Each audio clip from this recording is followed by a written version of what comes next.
aslında Türkiye'ye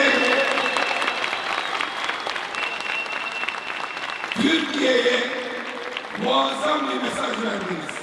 Alınan 1333 oyun, 3'ünü bile kendime yazmıyorum. Bu sizin başarınız, sizin kararlılığınız, sizin mesajınız. 100 yıl sonra Cumhuriyet Halk Partisi'ni tekrar iktidar yapmak, ülkeyi bir kez daha kurtarma vazifesidir. Biz beraberiz, genel başkanım şarşaf listede. Başka partiler bunu bilmez. Bizde o koca şarşaf liste var.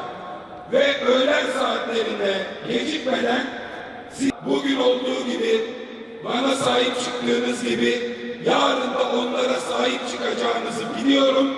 Hepinizi çok seviyorum. Her birinizi ayrı ayrı kucaklıyorum. İyi ki varsınız. İyi ki sizinle birlikte siyaset